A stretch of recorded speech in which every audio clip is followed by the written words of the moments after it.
꼭 알아야 할 어제의 뉴스. 성완종 리스트 사건을 둘러싼 자유한국당 홍준표 대표와 서청원 의원의 진실공방은 국정감사장으로도 이어졌습니다.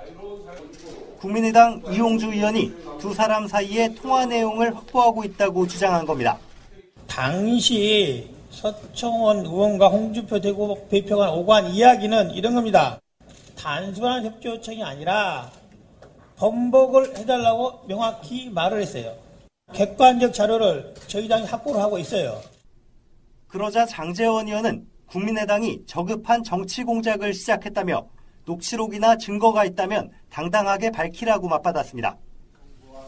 서청원, 최경환 의원 출당을 놓고 한국당 지도부 내에서도 서로 다른 의견이 나오고 있습니다. 하루아침이란 말이 좀 어색할지도 모르겠습니다만은 윤리위원회를 통해서 그런 출당 조치를 취하겠다는 과정이 있으면 분명히 상대방 쪽에서는 반발이 있을 것이다.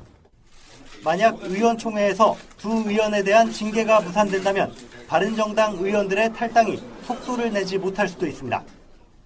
그러자 홍문표 사무총장은 YTN 라디오 인터뷰에서 통합을 멈출 수 없다며 바른정당 전당대회 이전에는 부분 통합이라도 이뤄야 한다고 결단을 재촉했습니다. 이런 가운데 통합파 의원들 사이에서는 복당 시점을 당겨 홍 대표의 친박 청산에 힘을 보태야 한다는 목소리도 나오고 있습니다. 하지만 국정감사 기간 집단 행동을 하지 않기로 공언한 만큼 이르면 다음 달 초쯤에야 거취를 결정할 것으로 보입니다. 정부는 대출금리 상승과 맞물려 급격히 늘어나는 이자를 감당하지 못하는 가계의 부실화가 가장 큰 문제라고 지적했습니다. 금리 변동에 취약한 고위험 가구와 자영업자의 어려움이 가중될 수 있어 보다 세밀한 관리가 필요합니다. 정부는 부채를 안고 있는 가계를 소득, 자산 등 상환 능력에 따라 4개의 그룹으로 나누고 맞춤 지원으로 부실화를 막겠다고 밝혔습니다. 정상적으로 빚을 갚고 있지만 상환에 어려움이 발생한 사람들을 위해 연체전 채무 재조정을 가능하도록 합니다. 미소금융 등 서민 정책자금과 중금리 사익돌 대출로 이자 부담을 낮추는 한편 가산금리 등 대출금리의 모니터링을 강화합니다. 연체가 발생한 사람들을 위해서는 연체 가산금리를 올해 말까지 낮추고 신용회복 지원 프로그램으로 재기할 수 있는 기회를 줍니다. 빚을 갚을 수 없는 경우에는 탕감해 주기도 합니다.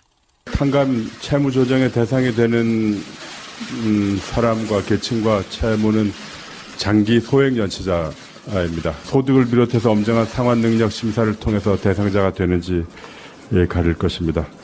생계형 자영업자를 위한 해내리 대출도 올해 말 출시됩니다.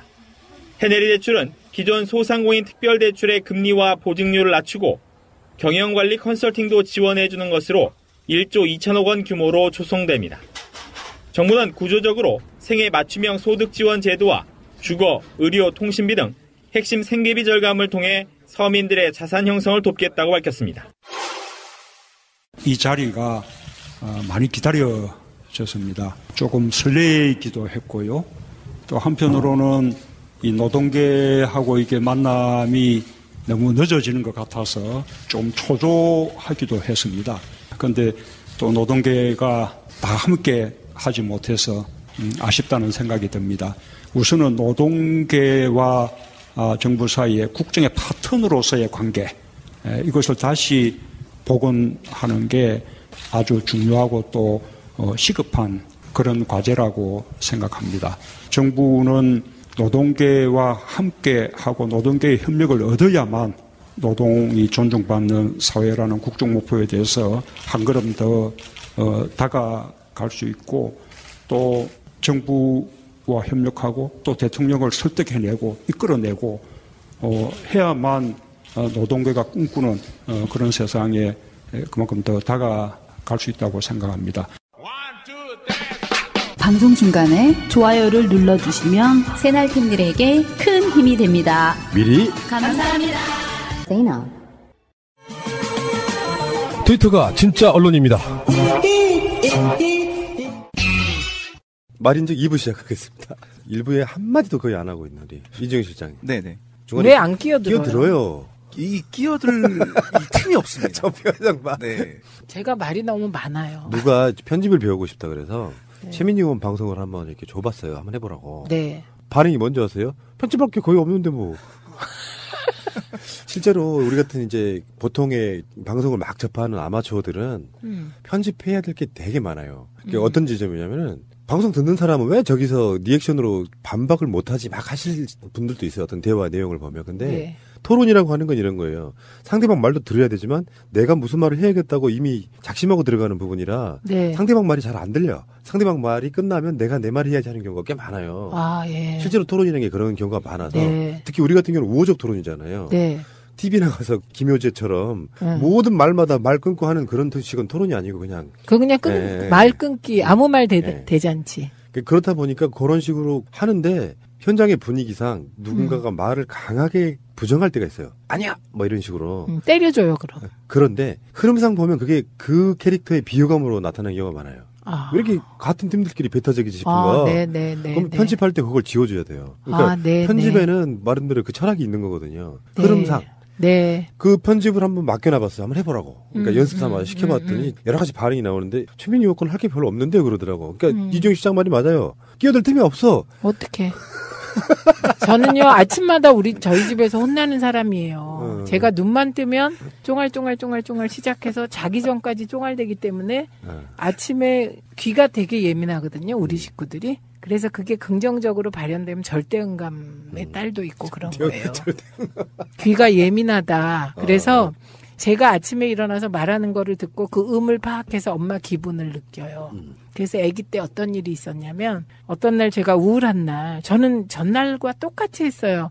머시기야 일어나라 밥 먹자 이렇게 했는데 애가 막 우는 거예요. 엄마의 그 우울함이 전달돼서. 왜요? 그게 전달이 돼요. 예민하면 그 사람이 같은 말을 해도 이렇게 그 말의 톤이나 뭐 이게 다르다는 거거든요. 그런데 늘 아침마다 혼나요. 시끄러! 이러기도 하고 저한테.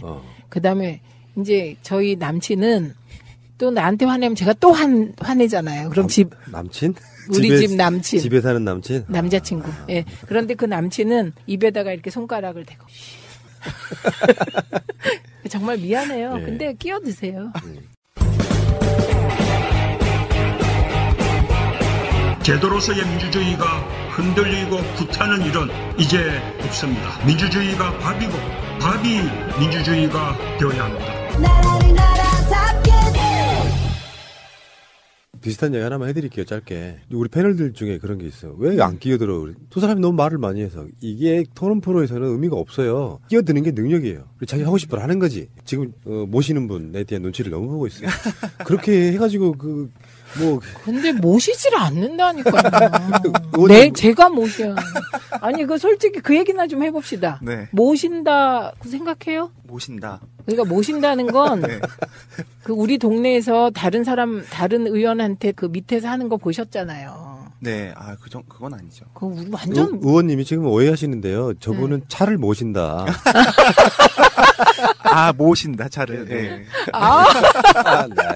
그러니까 커피를 사도, 커피 드시겠어요? 그럼 제가 갖다 드리고요. 그러니까 그 일반적인, 그게 원래 없어요. 근데 진짜 모시는 거 맞네. 모신다. 모닝을 모시고 있습니다, 저는. 근데 그런 건 있죠. 그 관계가 상당히 동지적 관계잖아요, 사실은. 그래도 동지는 될 수 없죠. 나이 차가 너무 나서. 모성의 관계. 근데 친구라고 하는 건 나이를 그 옛날에 갑자기 생각이 안 났는데 무슨 영화에 60살 차이 나는 친구 관계가 있잖아요. 무슨 있죠, 시네마 있죠. 뭐였는데 갑자기 기억이 안 나네요. 그러니까 그런 것처럼 그런 표현 자체는 하지 마세요. 뭐가? 동지적 관계. 제가 말을 잘못한 건 기억이 안 나요. 어쨌든 동지. 처음에 민정당 방송으로 다닐 때 국민 카페에 이렇게 항상 앉아 있잖아요. 방송 안 하고 그러니까 그때는 어떤 느낌이었냐면은 저 양반 좀 되게 세 보이고 이분이 무서워 보인다 이거지. 그다음에 보디가드 느낌도 좀 나고. 제가 보디가드인데. 근데 막상 이렇게 밀접하게 대화를 해보고 느끼는 건데요. 역시 외모하고 속마음은 완전히 다른 사람들이 너무 많아요. 이분도 그분 중에 그런 과죠. 소녀 보면, 감성. 네, 눈동자 보면 소녀 감성이 드러나요. 그리고 태도를 보면요. 어떤 때 웃을 때요. 우리 윤서처럼 웃어요. 어머나. 혹시 커피 마실 때 이렇게 마시잖아요. 아유, 손가락 안 듭니다. 네. 들지 않습니다. 커피 잔 들 때 왜 깨끗이 손가락 드는 거. 아, 이거 즐거운 시간이었습니다. 정치도 이렇게 재밌으면 얼마나 좋을까요? 잠시 후에 다시 오겠습니다. 자, 2부에서는요. 주로 국정원 이야기 할 건데 이게 내용들이 너무 어마어마해요. 그러니까 내가 이 방송을 하려고 보면서 이게 나라냐? 그것도 넘어섰어. 뭐냐면은 내가 얼마나 나쁜 놈이었던가가 생각이 나요. 에? 그래서 많은 트위터의 유저분들이나 댓글 다시는 우리 청취자분들이 저를 욕했던 부분이 나요. 넌 너무 나이브해. 그러니까 선의로 받아들이려고 했던 부분들이 많았어요. 그 당시에 어떤 지금 우리가 말하려고 하는 사건들을 보고 이야기할 때 에이 설마 그래도 저 사람들이 사회적 위치가 있는데 뭐 국정원에 지시받고 하겠어? 이런 이야기를 내가 너무 많이 해가지고 가끔씩 트위터나 댓글로 푸나 방송하지 마라. 너는 내가 보기에 세상을 너무 모른다. 그랬는데 그거를 다 뒤집는 사건들이 너무 많이 나오고 있긴 한데 오늘 이야기는 훨씬 더 충격적인 이야기가 많습니다. 저는요 최근에 가장 충격적인 건 강원랜드입니다. 저는 막 그거 참 우리 아들도 뭐 이제 장차 취업도 하고 그래야겠죠. 근데 어떻게 전원이 불법 비리 취업인가요? 그래서 어제 문재인 대통령이 수보 회의에서 그 이야기를 하셨죠. 그러니까 불법 청탁 취업 비리 이런 것들을 완전히 없애야 된다고. 네, 민형사상 책임도 다 물어라. 전수조사해라. 그러셨죠. 그게 문재인 대통령이 굉장히 현실 인식을 정확하게 하고 있는 게요. 그 워딩 중에 뭐라고 그러셨냐면은 그렇게 해서 누군가가 특혜를 받으면 어떤 사람들, 그러니까 이 청년들이 느끼는 그 상실감, 실망감 이런 것들을 상상을 초월하는 거거든요.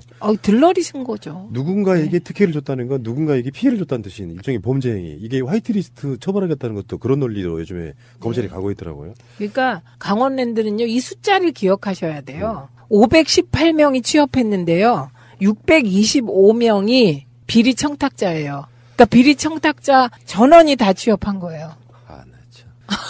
518-625. 공공기업이잖아요. 그렇죠. 사기업도 이렇게 하면 안 되잖아요. 사기업은 이렇게 안 하죠. 왜냐하면 돈 벌어야 되니까. 똑똑한 놈들 뽑아 올려야 되는 그렇죠. 거고. 그래서 뭐 한두 명 하지 사기업이 이렇게 하면 안 되죠. 자, 그런데요. 국정원은 여러 가지 일을 하셨습니다. 첫 번째가 국정원 지시하에 알파팀은 제가 몇 달 전에 한번 언급한 적이 있는데 그 알파팀이 2012년부터 16년까지 작년 6월 달까지예요. 그러니까 이게 총선 대선이, 그러니까 2012년 9월, 2016년 6월, 요 의미가 뭐냐면요. 2012년 대선, 2016년 총선 때까지 활동했다, 이 의미예요. 그런데 그게 국정원 지시하에 만들어진 사이트 언론닷컴이라는 게 있었는데, 제가 아까 반성했던 도 그런 지점이거든요. 우리 방송에 이제 신비님 같은 분들 나오셔가지고, 누군가가 기사로 생산하고, 그거를 누군가가 언급하고, 뭐 이런 방식으로 시발단까지 내려가서 전파된다더라 이렇게 이야기를 하실 때 그렇게까지 조직적일까요? 했던 얘기가 생각나는데 실제로 언론닷컴이라는 것을 운영하면서 우리가 알만한 보수 꼴통 농객들은 총망라하는 그런 사이트를 만들어가지고 사실 그거라고 보이긴 해요. 그러니까 온라인상의 전열이랄까? 그 전력이 상대적으로 너무 그쪽에 치우치다 보니까 그거에 대한 균형을 맞추겠다 이런 의도 아니겠습니까? 근데요, 저는 요 관련 소식을 듣고 깜짝 놀란 지점이 있어요. 언론닷컴이라는 말, 기사 창고형 미디어 플랫폼이라는 말, 다 우리가 고민했던 거거든요. 그러네. 네. 이게 우리가 국민의 명령 하면서 이거 다 고민했던 건데 어떻게 그렇게 요 표현을 그대로 갖다 썼을까? 그 기사 창고, 미디어 플랫폼, 언론닷컴. 진짜 솔까말 저희는 이런 구상을 수십 번도 더 했다가 돈이 없어서 못하고 그런데 국정원은 국민의 세금으로 네. 이런 걸 만들었다는 건데요. 조갑재, 유근일, 조선일보 전 주필이요. 다음에 김진, 변희재, 복거일, 양동안, 송복, 정창인, 조전혁, 전원책, 최민지 의원님은 전원책 이분하고 지금 방송도 하신 적이 있었잖아요. 했었죠. 다음에요. 더 경악할 만한 거는요. KBS, MBC 이사들이에요. 강규영 명지대교수, 김광동 나라정책연구원장, 뭐 차기환 변호사, 조우석 문화평론가 이런 사람들이 거기에 포함돼서 사실상 국정원에서 돈 받고 글 썼다는 거 아닙니까? 네. 요 비슷한 얘기가 MBC 녹취록에도 나왔어요. 비슷한 게. 근데 그때는 그 돈줄이 정경련인 것처럼 되어 있었죠. 근데 그러니까 지금 그 보수 농객들에게 돈을 지불한 곳이 국정원, 정경련. 그 박근혜가 대통령에 당선되던 사실은 불법 당선이다. 지금 나오는 건 봐도. 네. 어쨌건 간에 그 대선 기간에 게시글이 급증했는데 한겨레가 지금 2012년 2월 27일부터 2016년 5월 3일까지 올라온 글 3,300개를 분석해 보니까 현재 거의 다 남아 있어요. 3,144개. 이거 다 남아 있는데 이게 그냥 민간인들이 자발적으로 뭔가 뭉쳐서 글을 쓰고 이러는 것은 아무런 문제가 안 되잖아요. 근데 제가 말씀드렸잖아요. 우리도 이런 구상을 수없이 많이 했다. 근데 안 되더라는 거예요. 결국은 돈 문제 아니에요? 예, 왜냐하면 한 번은 쓸 수 있어요. 우리끼리 모여서. 그런데 강제하지 않는 한 두 번 쓰기 힘들고 세 번 쓰기 힘들어요. 게다가 여기 나온 건 보수 농객들 중엔 나름 다 이름 있는 사람 다 거의 다 들어간 거거든요. 그러니까 이분들을 계속 쓰게 하려면 저는 궁금한 게 글쟁이들은 원고료를 얼마씩 받았을까인데. 그러니까 사실은 어떻게 보면은 국정원 글 쓴 필자들은 의도했건 안 했건 간에 결과적으로는 국정원의 돈을 받고 선거운동 해준 거라고 보는 거거든요. 그렇죠. 그리고 국정원 돈 받고 글 썼다. 이 자체가 언론인으로서는 치명적인 겁니다. 예. 이따가 또 더 치명적인 놈들이 나옵니다. 그런데 이게 이제 아까 제가 기간을 보면 선거가 있던 시기다, 요게. 그래서 대선과 총선이 있던 시기다. 그래서 언론닷컴 게시글을 보면요. 2012년 9월부터 급증했대요. 9월부터. 그래서 문재인, 박근혜 두 분 간의 박빙승부가 이루어지던 2012년 12월에 정점을 찍었다는 거잖아요. 그리고 글이 서서히 줄었다가 2014년 지방선거를 앞두고 정윤회, 최순실, 비선실세 논란이 불거지자 다시 폭증했대요. 그러니까 이게 정치적으로 민감한 시기에 글을 집중적으로 쓰고 집중적으로 돈을 썼다. 뭐 이렇게 얘기가 되겠네요. 그러니까 이게 그 구조가 이제는 확실히 드러난 거예요. 언론닷컴에 글을 올리고 다음에 이 사람들이 블로그라든지 SNS라든지 그거를 가지고 오면 이 사람들이 카톡이랑 이런 걸 통해 가지고 각종 카페, 산악회, 동창회, 교회 이런 데다가 계속 퍼나르는. 네. 그러니까 온라인 상에서의 아까 말씀드린 그 진보와 보수의 너무 전력 차이가 나니까 이런 걸로 인해서 이제 뭐랄까 강제로 국민 세금 들여가지고 균형 맞춰보려는 범죄 행위를 저질렀던 건데 이게 2016년 10월 네. 최순실 게이트 시작 전에 국정원의 행위가 드러나려고 하는 그 시점에 이거 안 되겠다 싶어가지고 2016년 6월에 사이트가 갑자기 폐쇄되는. 요것도 참 공교롭지 않아요? 네. 그러니까 최순실 게이트가 터질 것을 예견한 걸까요? 아니면 2016년 4월 총선이 끝나고 총선이 어쨌든 야권의 승리로 끝났잖아요. 그러면서 불안감에 폐쇄하게 된 걸까요? 그 6월 폐쇄면은 그 전에 있었던 중요 중에 20대 국회가 개원하잖아요. 5월 네, 말쯤에. 네. 그런 거랑 연관이 있지 않을까. 그렇죠. 예. 그러니까 결국 언론닷컴을 폐쇄시킨 것도 총선에서 드러난 국민의 힘입니다. 의석수. 자, 근데 조금 더 진전을 시켜볼게요. 국정원의 범죄성. 흥분되는 얘기인데요. 이건 정말 분노 게이지 폭발. 일단 최동욱 전 검찰총장 헌여자 논두렁식에 이것도 국정원에서 했다는 게 뭐 사실 뭐 다 알고 있었던 이야기이긴 한데 확인됐다는 거죠. 확인됐다는 게 그러니까 우리들은 뭐 야 이거 국정원이 뒷조사한 거 아니야? 최동욱 검찰총장 논두렁식에 뭐 국정원이 그지랄한 거 아니야?라고 이야기를 해왔고 그러면 어떤 분들은 이제 뭐 음모론이냐 무슨 국정원이 그렇게 할 일 없냐 하시는 분도 있었는데 네. 놀라운 건 그게 다 사실로 드러나고 있다는 거예요. 네. 근데 어떻게 보면 놀랍지도 않아. 아 정말. 좀 더 자세히 이야기를 해보면은 이를테면 가장 분노스러웠던 게 이런 겁니다. 국정원 한 간부가 이인규 당시의 중수부장한테 고가 시계 등 수수권 등은 중요한 사안이 아니므로 언론에 흘려서 적당히 망신 주는 선에서 활용하시고 수사는 불구속으로 하는 것이 맞는 것 같다. 이런 식으로 사실상 검찰에게 수사의 가이드라인을 제시해주고 모욕 주는 방법까지를 제시했다. 아 이거 정말 이건 가증스러워요. 중요한 사안이 아니므로 요 부분이요.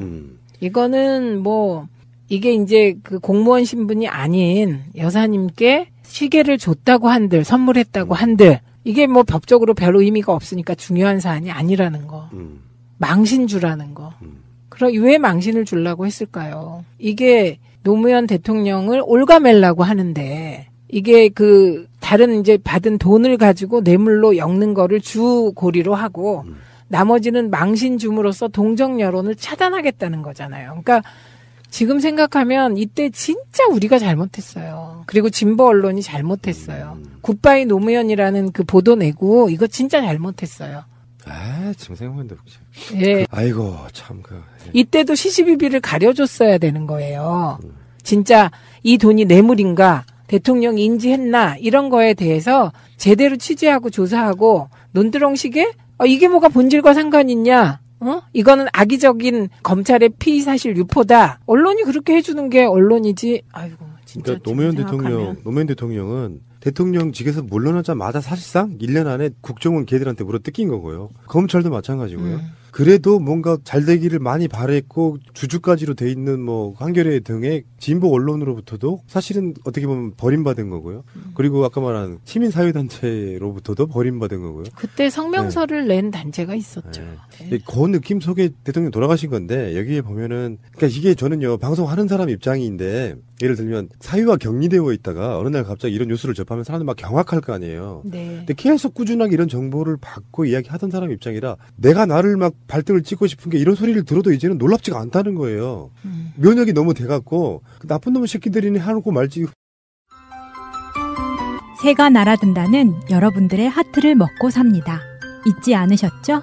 에피소드 제목을 누르고 플레이가 되면 오른쪽 위에 하트를 꼭 눌러주세요. 오늘도 감사합니다. 더 많은 분들이 들을 수 있도록 하트 꼭 눌러주세요.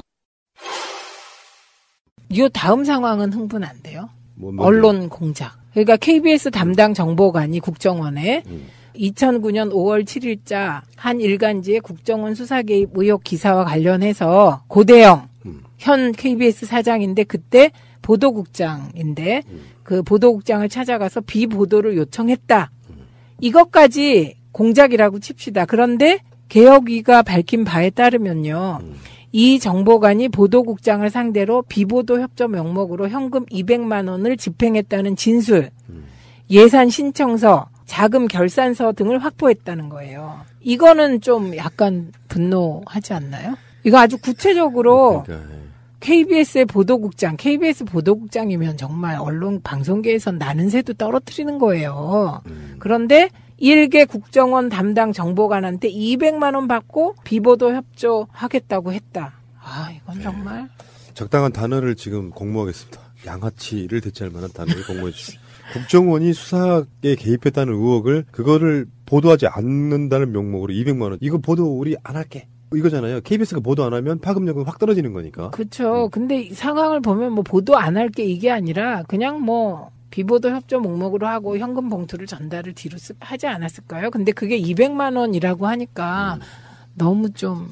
그러니까 지금 드러난 것만 이렇다면 네. 실제로 그 기간 동안에 사실 사장도 사장이지만 인사권 쥐고 있긴 하지만 디테일한 부분에 있어서는 보도국장에 사실은 전용이 가능한 그런 그 시스템이 방송국이잖아요. 방송사잖아요.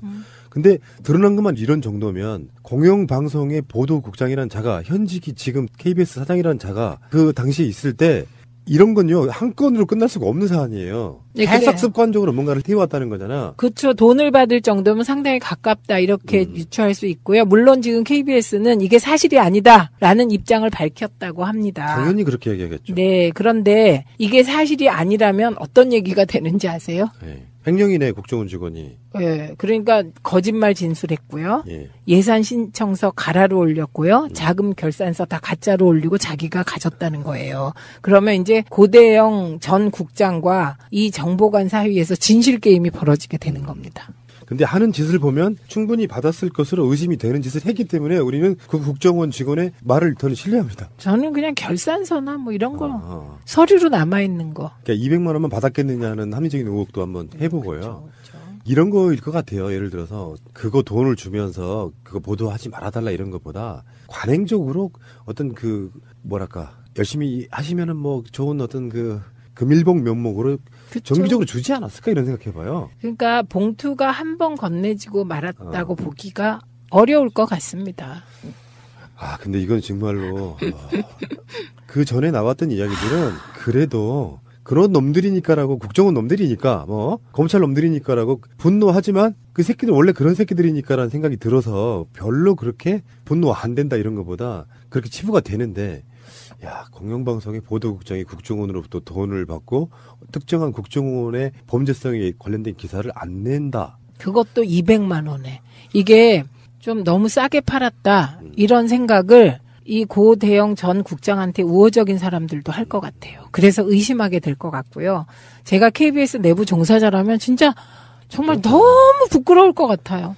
이제는 고대영 씨도 이제 물러나야 될 때가 확실하게 온 것 같습니다. 이게 이런 부분을 보면. 그러니까 이런 일을 해놓고 저렇게 버티는 거 진짜 그건 후한 무치죠. 그리고 이럴 때 이제 어른들은 어떻게 말씀을 하시냐면요. 그냥 보수적인 어른은 아이고 200만 원이 뭐냐 200억이면 모를까. 그러니까 이게 드러난 것만 이렇다고요. 200억. 그러니까 드러난 것만 200만 원인데 이게 네. 얼마큼 받아봤을지 모르는 거예요. 돈은 받는 놈이 받지 안 받는 사람은 최민희 의원처럼 전혀 안 받아요. 아무도 갖다 주지도 않아요. 이게 중요해요. 아 근데 이야기 나온 김에 그 이야기 좀 해주세요. 지금 뭐 자유한국당이 이제 방통위원 지금 자기들 몫이다라고 지금 주장하고 있는 것이 이사.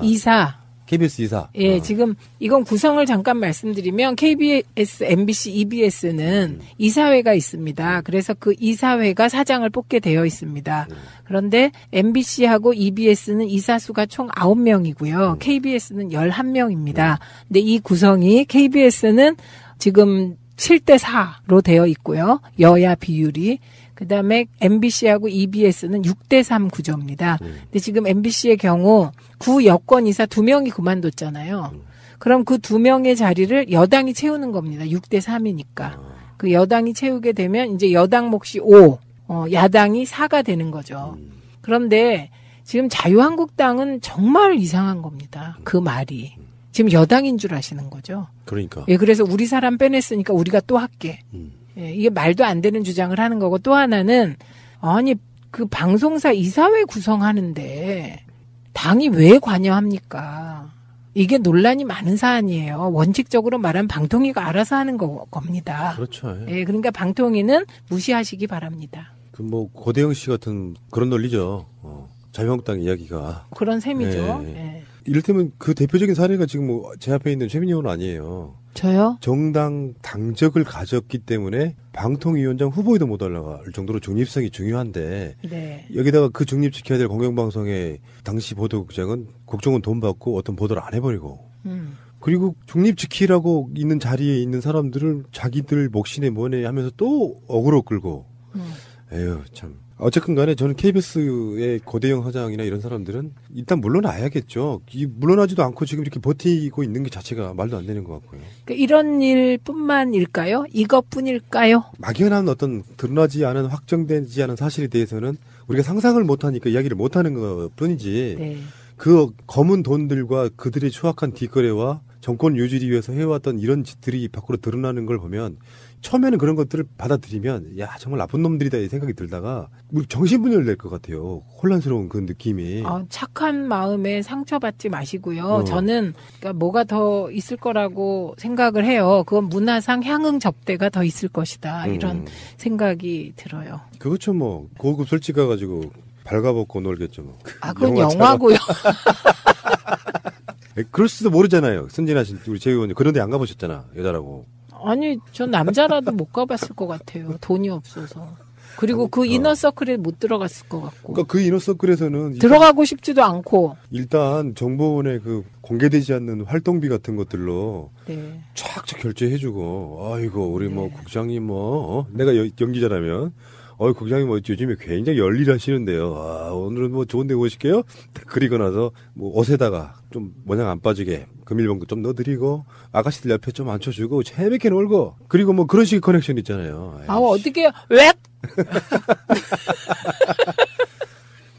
실제로 언론인들 중에 굉장히 존경받는 분들 그 어떤 계보가 있잖아요. 네.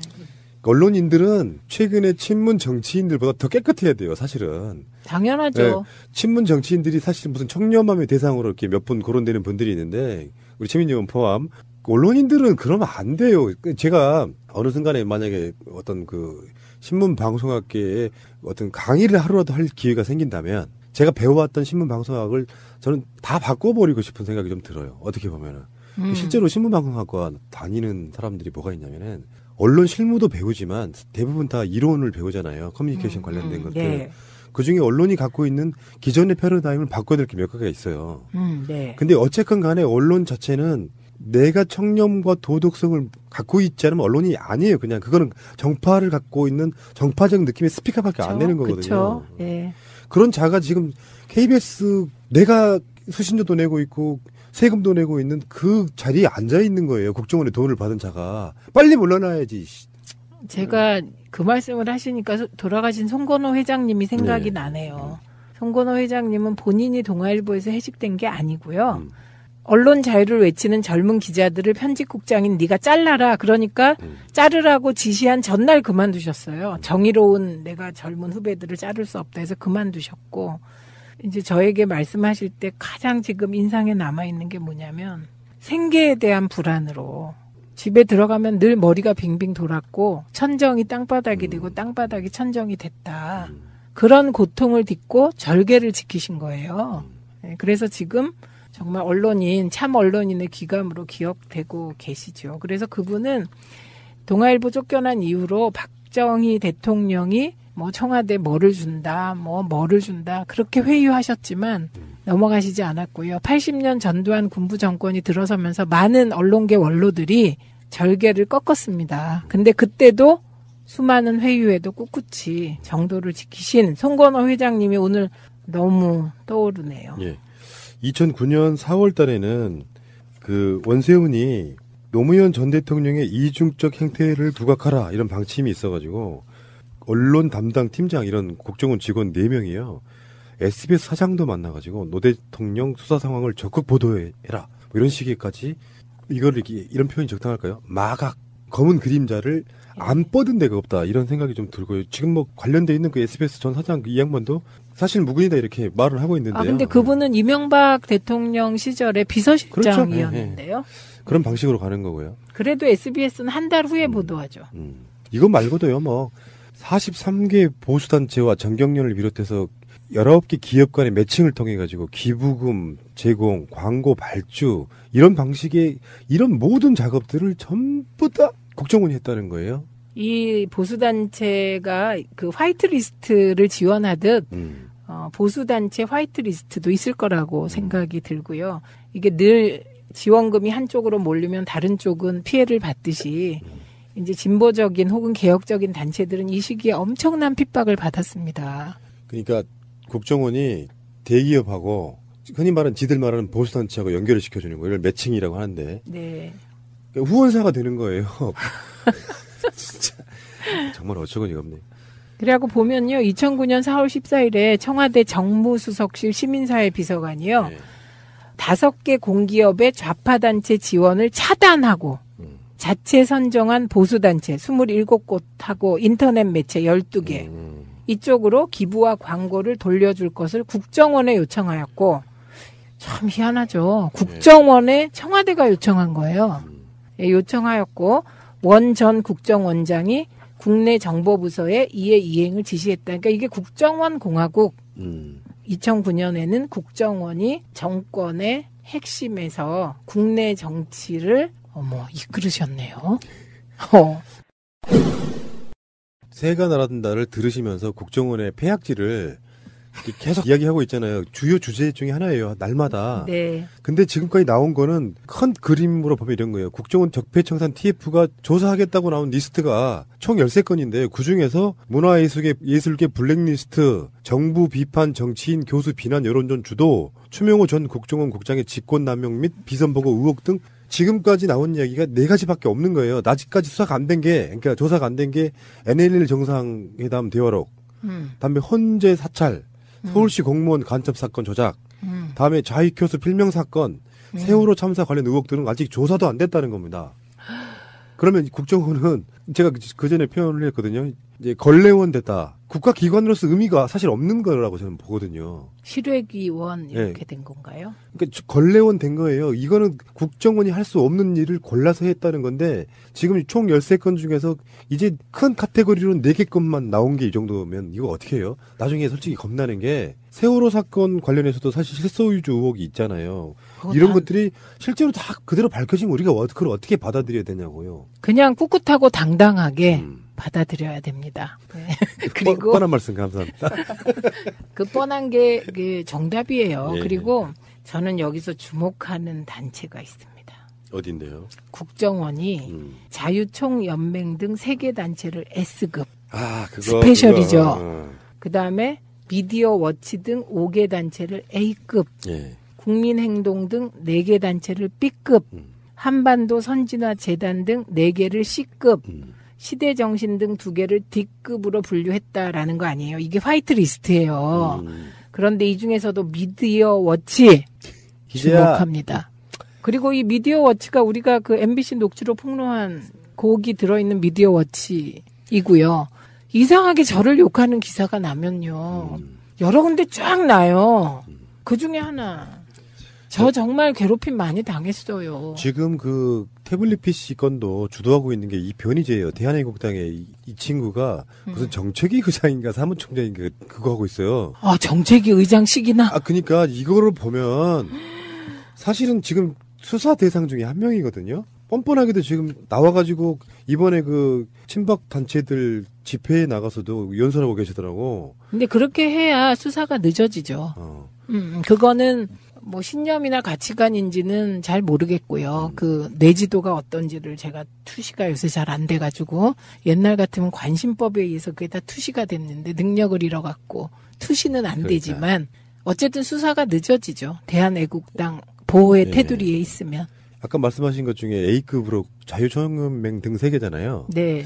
요거는 사람들 동원이 가능한 숫자가 좀 그쵸, 규모가 그쵸, 큰 크니까요. 거고 네. 미디어 워치는 제가 봤을 때 온라인 전파력이 꽤 있다고 인정해 준 것 같아요. 그게 전파력이 있어요. 예를 들면 어떻게 되는 거냐면요. 제가 이제 한 번은 이런 예를 들면 이게 어떻게 되나 아시는데 한 번은 그 우연히 원내대표실에서 19대 때 회의를 하고 나오는데 이게 문이 잘 안 열리는 거예요. 그러니까 기자들이 그 문치기 벽치기를 하고 있었던 거예요. 벽치기를. 그래갖고 내가 어머나 이렇게 제가 얘기를 하고 그 뒷말을 조그맣게 어머 끔찍하다 이렇게 얘기를 했어요. 그때 그 이야기. 네, 그랬더니 그게 요런 매체에 실린 거예요. 그걸 보고 채널A가 저를 기자들한테 끔찍하다는 어쩌고 저쩌고인가 그런 기사로 실은 거예요. 그러고 채널A가 실으면 또 받고 이런 방식. 예, 그런 식으로 당했기 때문에. 참 미디어워치 하니까 갑자기 뜬금없이 생각나는 게 미디어워치는 변희재 왈 언론이잖아요. 네. 여기 단체라고 표현했고요. 이번에 그 청문회 국면에서 네. 이주영 전 해수부 장관이던 이주영 의원이 이주형이 아니고요. 이주영입니다. 이주영 의원이 깜짝 놀랐네. 깜짝 놀랐어요. 의원이 그때 아마 강경화 장관인가 누군가를 청문회 하면서 미디어워치라는 논문 심사 기관이라고 표현했었던 그게 변희재가 진보 인사들 논문 가지고 좀 뭘 했죠. 우리 의원님 혹시 뭐 학위 있으세요? 학위 있죠. 학위는 있어요. 학사 학위. 그 저의 논문은 뭐였냐면 1984년에 쓴 저의 논문이 동학농민혁명의 역사적 의미입니다. 그거를 갑오농민 전쟁의 시대사적 의미. 이게 저의 학사학위 논문입니다. 그러니까 그 뒤로는 저는 그 많은 제한이 있었으나 누가 학사학위를 검증해요? 석사를 따야만 출세한다는 수없이 많은 조언이 있었으나 저는 너무 바빠서요. 대학원을 다닐 수가 없더라고요. 친구가 되겠다는 약속 반드시 지키겠습니다. 대통령인 제가 직접 챙기겠습니다. 기대할게. 짧게 마지막으로 하나만 더 하겠습니다. 네이버 직원이 지난해 10월 달에 한국 프로축구연맹 청탁을 받고 불리한 기사를 배치하지 않는 이런 거를 썼다는 거예요. 이건 그냥 뭐 그 사건 하나만 드러난 게 아니고 지금까지 꾸준히 네이버의 어떤 기사 배치 문제, 순위 조작의 문제 같은 것들이 지금 대두되고 있었던 거거든요. 네. 여기에 대한 얘기를 잠깐만 짧게 한번 하겠습니다. 네. 한국에 있는 웬만한 언론사들은 어쩌면 네이버보다 더 아래일지도 몰라요. 특히 네이버. 네. 그리고 실제 박근혜 정권까지는 어떤 느낌이었냐면 그래도 다음은 좀 친민주개혁 세력적인 성향이 좀 있어 보이고 그건 제가 봤을 때 그 사람들이 뭐 대단한 마인드 갖고 있어서가 아니라 시장적으로서 그랬을 것 같아요. 네. 그리고 네이버는 친정부적이면서 뭔가를 막 해주는 듯한 느낌. 실제로 간단하게 설명을 하나 드리면은 새가 날아든다를 4년째 하고 있잖아요. 네. 네이버에 가면 연관 검색어가 새가 날아든다 팟캐스트로 엄청 떠요. 근데 그 서제스트 기능이라고 그러는데 검색창에다가 뭔가를 치잖아요. 그러면 따라오는 연관 검색어들을 새가 날아든다는 일단 연관 검색어들을 서제스트 기능은 새가 날아든 정도까지 쳐도 연관 검색어가 막 여러 개 뜰 거 아니에요. 그게 단 한 건도 없어요. 서제스트 기능에는. 그런 방식으로 그게 지금까지 네이버도 운영을 해왔던 부분이 있어가지고 차제에 이들은 이런 거예요. 이를테면은 지금 팟빵이 욕먹는 지점하고 좀 비슷해. 컨텐츠는 전혀 안 만들면서 포털러스의 권리만 누리려고 하는 부분하고 똑같아요. 네이버 같은 경우도 자기들이 그 모든 언론들을 다 포털로서 기능을 하려다 보니까 그 사람들에 의해서 정보, 중요한 뉴스, 뉴스밸류가 다 결정돼 버리는 이 구조는 좀 바꿔줘야 된다. 이게 그런 목소리인 거잖아요, 지금. 네, 그리고요, 이거는 이제 네이버가 인정한 거예요. 이번 그 조작은 했다. 이렇게 인정했고 사과했는데 그게 뭐 국내 정치 뉴스와는 상관없는 극히 일부다. 이제 이렇게 또 발뺌을 했고. 그런데 저는 네이버 하면 떠오르는 정치인이 계세요. 그게 진성호 전 의원. 그분이 네이버는 평정했다. 네, 그 발언이 있었어요. 그게 2008년인가 9년이었던 것으로 기억이 나고요. 그 우리 사무실 직원이 이게 제가 진성호가 했다는 말이에요. 직원이 그 기사 막으려고 포털, 네이버하고 다음 등 포털에 전화 많이 했다. 그래서 네이버는 평정이 됐는데 다음은 잘 안 된다. 이런 얘기가 있었습니다. 그래서 네이버가 진성호에 대해서 손해배상 청구 소송을 했고요. 그래서 그 결과 진성호가 사과하는 선으로 이 사건이 마무리된 경우가 있고요. 그리고 이제 네티즌들이 갖고 있는 많은 의혹에 플러스 진성호 사건이 터진 이후에 네이버는 말하자면 구새누리 세력과 가깝다. 이런 식의 그런 생각이 우리 머릿속에 그냥 들어있잖아요. 지금. 네, 그랬습니다. 그런데 지난번에 그 삼성 쪽에서도 요 관련된 메시지가 나왔습니다. 포털에 작업해서 기사가 내려졌다. 맞아요. 많아요. 네, 그런 개연성은 굉장히 많은데요. 이 네이버 문제는 또 이 논쟁의 역사가 길거든요. 첫 번째가 과연 포털이 언론이냐. 그래서 언론이냐 아니냐에 따라 규제 강도가 굉장히 다르거든요. 그렇죠. 예, 만약에 언론이라고 하면 그 네이버의 일면 있잖아요. 그 뉴스 딱 배열하는. 그 편집 기능 자체가 심의 대상이 되는 겁니다. 방심이 심의 대상이. 예, 그런 규제가 되게 강화되는 거거든요. 그래서 이게 다시 한번 포털이 과연 언론 기능을 하는지 규제 대상이 되는지에 대한 논쟁이 뜨겁게 일어날 것 같고요. 그다음에 두 번째는 기술적으로 알고리즘 문제가 있습니다. 그렇죠.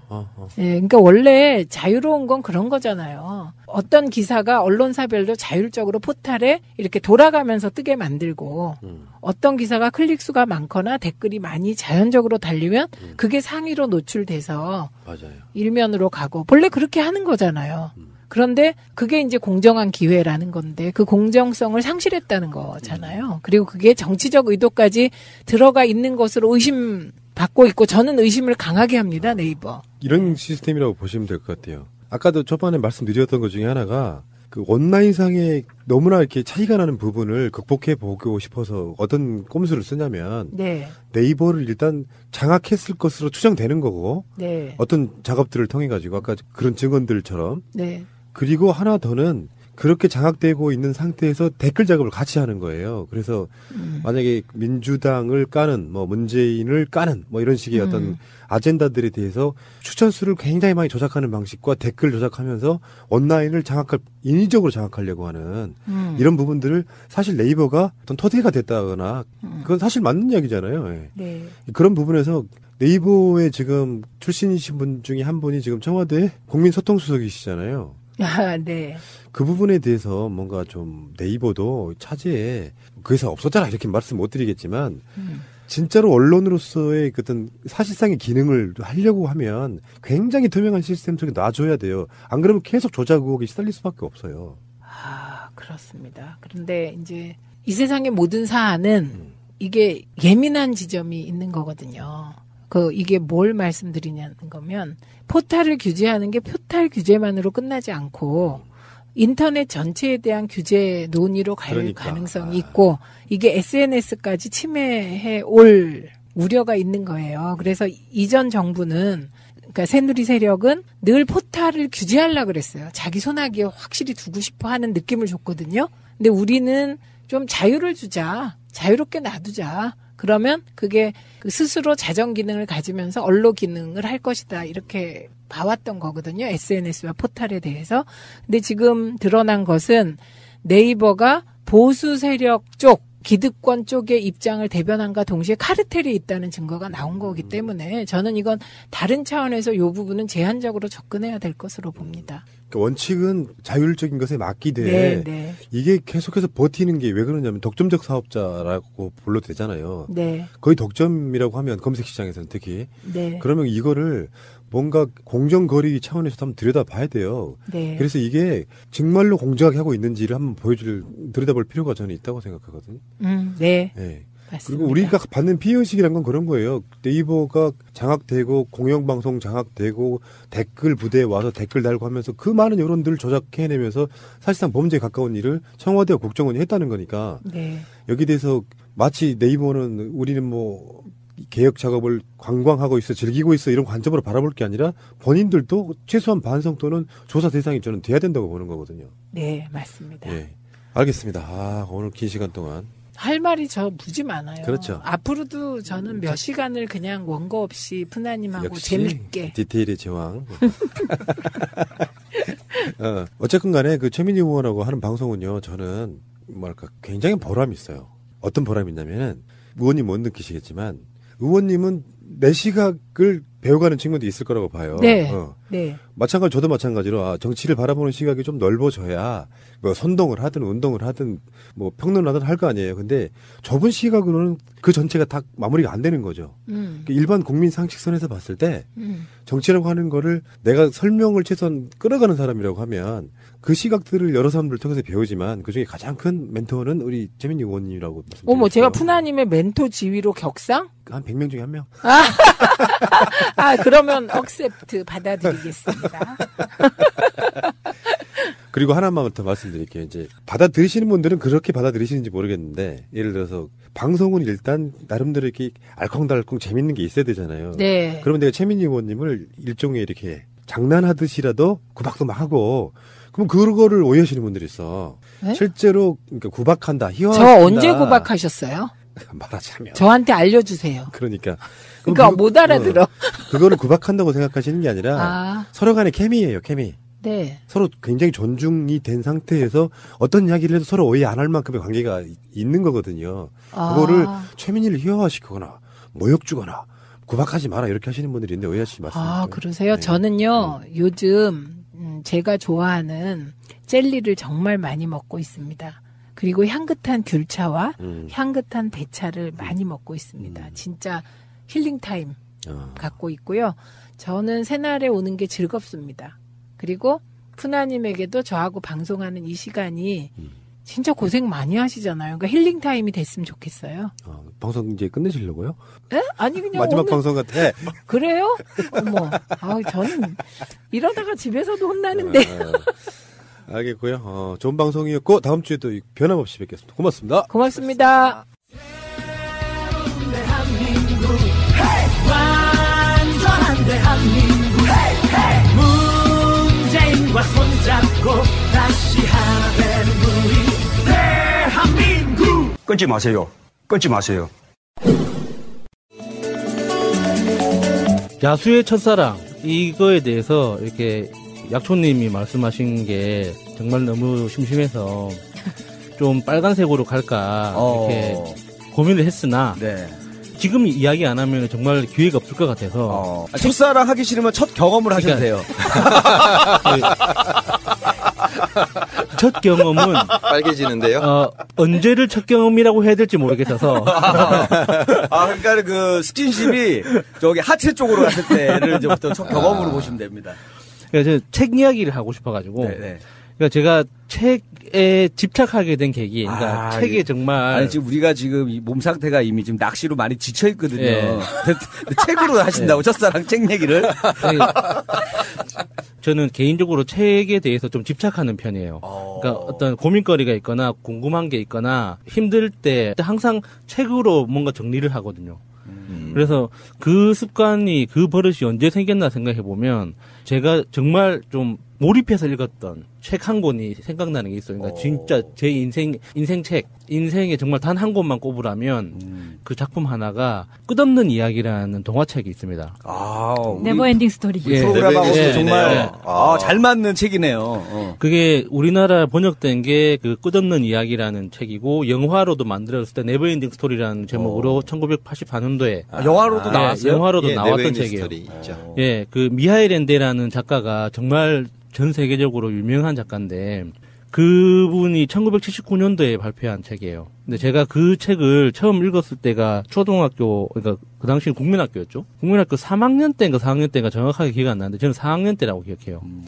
그 끝없는 이야기라는 책 내용 자체가 이런 거예요. 거기에 이제 바트레이유라는 주인공이 책을 딱 펼쳐서 이야기가 시작되면은 그 다른 판타지 세계로 넘어가는 거예요. 그래서 책을 덮으면 다시 현실로 돌아오는 거예요. 야, 이거 뭐 이런 류의 영화는 많았던 것 같아요. 예, 지금 생각해 보면은 굉장히 조악한 번역이었죠. 이게 독일 원어로 된 동화책이었는데 그게 우리나라에 정식 출판된 게 2003년도거든요. 근데 제가 84년 전에 읽었단 말이에요.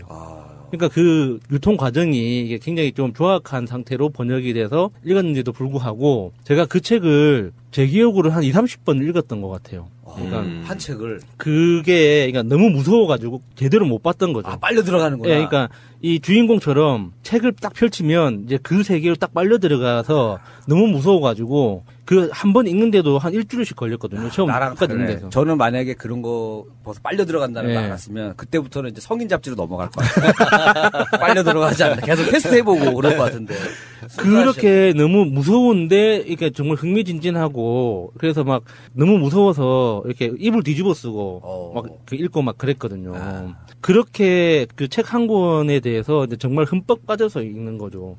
그 이전에는 그 누나들이 있어서 누나들 덕분에 이렇게 깔짝깔짝 이렇게 여러 가지 뭐 동화책도 보고 했지만 정말 책에 흠뻑 젖어서 읽었던 건 그 책이 처음이었거든요. 그래서 그 다음부터는 궁금했던 거예요. 이제 책에 등장하는 뭐 용, 공주, 성, 바위 인간, 마법사, 뭐 빗자루 이런 그 사물들 하나하나가 궁금해서 그 사물들이나 어떤 그 배경에 대해서 이제 공부하기 시작했던 거예요. 그게 이제 자연스럽게 사전을 뒤지는 이제 습관이 들었던 거죠. 그래서 이제 집에 사전이 많이 있었어요. 무슨 뭐 어린이 대백과 사전부터 뭐 삼성 대백과 옛날에는 삼성 출판사 지금도 있지만 삼성 출판사에서 나왔던 그 삼성 대백과 사전, 뭐 동아 대백과 사전, 뭐 브리테니카 백과 사전이 이게 책으로 된 거 있잖아요. 네. 그래서 그걸 이제 제가 중학교 졸업할 때까지 사실 그거를 끼고 살았죠. 그러니까 궁금한 게 있을 때마다 이게 찾아보는. 근데 순번이나 보셨잖아요. 네.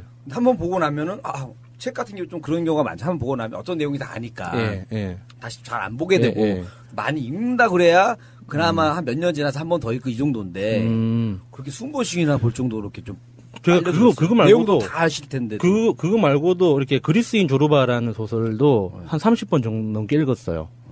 그러니까 그게 우리가 책의 내용을 아는 것과 기본 줄거리는 알죠. 어떤 내용이든 한 번만 읽어보면 기본 줄거리는 알지만 저는 이제 평소에 그 책이라는 그게 정보, 어떤 지식을 습득하는 도구가 아니라 생각을 비춰보는 도구라고 항상 이야기를 하거든요. 똑같은 문장도 내가 읽는 그 시간, 그 공간, 그 상황에 따라서 똑같은 문장도 나한테 다르게 다가와요. 그래서 그 다르게 다가오는 그 이유가 내가 변했기 때문인 거거든요. 맞아요. 그 책이라는 그 공간 안에서 이런 책이라는 그 가상에 눈에 보이지 않는 어떤 살아 움직이는 공간이잖아요. 어떤 주인공과 그 등장인물들이 소설 같은 경우에는 그리고 어떤 사회과학 같은 경우에도 작가가 그 연구해서 그 책을 썼을 때의 그 시대 상황 그리고 그 사람의 고민이 그 책 안에 이제 펼쳐져 있는 거잖아요. 그래서 우리가 그 책을 읽는 그 순간에는 그 사람의 생각을 따라가는 거거든요. 그렇죠. 그래서 단순히 뭐 어떤 뭐 책이 뭐 정치학 책에서는 뭐 정치 철학을 배우고 역사책에서는 뭐 과거 역사를 배우고 이런 게 아니라고 봐요. 그런 류의 책이 있어요. 저는 이제 어린 왕자가 좀 그랬었어요. 읽을 때마다 느낌이 좀 다르더라고요. 여러 번 읽는 거를 굉장히 저는 권장을 해요. 어떤 사람들은 권장을 친다고요? 그렇죠. 매우 쳐라. 매우 치고 싶기도 하고요. 진짜 그런 책은 한두 권씩 있으면 좋죠. 예. 네, 저도 하나 있긴 있어요. 저도 그 인생책을 그렇게 꼽으라면 하여튼 그 끝없는 이야기하고 그리스인 조르바 이 정도 이야기를 하는데 그래서 이게 제가 처음에 이야기를 시작하기 전에 걱정했던 게 지금 시작되고 있어요. 내가 이 책 이야기로 20분을 이야기를 할 수 있을까. 예. 그 책에 대한 내용을 조금만 얘기해 주시면 안 돼요? 좀 자세하게. 끝없는 이야기요? 네, 조금 더. 끝없는 이야기가 그 바트레이유라는 그 남자 주인공이 있어요. 그 극 중에서 내가 파트라슈 읽을 때 이제 바트레이유를 읽으시고 계셨네. 기억 안 나신 것 같은데 이제 또 너무 오래됐나요? 간략하게만. 그러니까 그게 뭐 일단 빨려 들어간다는 판타지 모험이에요. 그래서 영화 보셔도 되고. 바스티안이라는 주인공. 바스티안. 예, 바트레이유라는 전사도 나와요. 아트레이유라는 주인공이 어떻게 보면 이게 요즘에 그 해리포터의 또 스타트 느낌도 있네요. 예, 해리포터의 그 원래 오리지널 버전이라고 생각하셔도 돼요. 거기에도 마법사도 나오고 용도 나오고 공주님도 나오고 특히 거기에 나오는 그 용 1984년도에 나왔던 그 미국 버전으로 그 네버엔딩 스토리라는 영화가 나왔었는데 거기에 등장했던 그 여자 주인공 있잖아요. 그러니까 제가 그때 봤을 때 영화를 봤을 때 초등학교 5학년인가 6학년이었는데 너무 이뻐서 존재하지 않을 거야. 저런 사람은 존재하지 않을 거야라고 믿었던 그 여자 주인공 공주로 나왔던. 예. 그래서 거기 용도 그 동양의 용과 서양의 용이 다르잖아요. 다르죠. 그 서양의 용은 털이 있습니다. 동양의 용은 비늘이 있잖아요. 아, 그게 달라요? 예, 달라요. 그래서 그 영화에 나왔던 용은 그 길쭉한 한 길이가 한 10m 정도 되는 강아지 느낌. 그래서 복실복실한 털을 붙잡고 날아가는 이제 그런 장면도 나오거든요. 그래서 그 영화를 몇 번 더 보고 싶었지만 그때 극장에서 봤어요. 근데 개봉한다 그래가지고 정말 그 당시에는 그 동네에 극장이 없었거든요. 제가 살던 그 동네에. 그래서 이제 다리 건너 시내에 나가서 그 극장 가서 한번 보는 게 정말 엄청 큰 일이었기 때문에 지금처럼 뭐 2번 보고 싶다, 3번 보고 싶다, 10번 보고 싶다, 돈 있다고 볼 수 있는 게 아니었어요. 맞아. 예. 그래서 한 번밖에 못 봤는데 그 이미지가 너무 강렬해서 IPTV를 처음 설치했을 때 찾아봤어요. 있어요? 500원 하더라고요. 있어? 봤어요? 봤죠. 예. 그래서 조악하다. 저는 아니 좋아했던 그 여배우는 또 어때요? 조악하다. 찌질하다. 아니 근데 좋아했던 여배우 별로예요 지금 보니까. 이게 나도 정말 때가 정말 많이 올랐구나. 저도 봤는데 기억이 하나도 안 나요. 너무 옛날 거라서. 그거 또 괜찮은 작품이면은 또 최근 기술로 다시 한번 만들 수도 있겠네요. 그렇죠. 그럴 수도 있는데 지금은 하니까. 그 이후에 판타지 작품들 중에 좋은 게 너무 많이 나와서 굳이 그 작품을 고집할 필요가 없죠. 그리고 지금 현재 이제 돌아가셨지만 미하일엔데라는 그 작가가 일종의 사상가 바늘에 올랐어요. 그래서 그분이 이제 생전에 주장했던 것들이 그러니까 그 사회과학적으로 많이 연구가 되고 있거든요. 그러니까 뭐 지역화폐 개념. 이런 그 운동을 처음 주장했던 분이에요. 그분이 원래 직업이 그러면은 이렇게 동화 작가예요. 동화 작가인데 그런 거 관심이 많았던 거죠. 그냥. 그러니까 그 미하일엔데가 동화를 통해서 구현하고 싶었던 세계의 모습이 그러니까 사람들이 이제 골고루 잘 살고 행복하고 건강한 이제 그런 그 구조, 그 바탕이 어디에서 오는가에 대한 이런 거에 대해서 이제 평소 고민이 많았던 분인데 그걸 동화로 구현을 하신 거죠. 그런 고민들을. 그러니까 그 읽었던 어린이들이 성인이 될 때쯤에는 그 의식을 갖고 자라는 거 아니에요. 그랬으면 좋겠죠.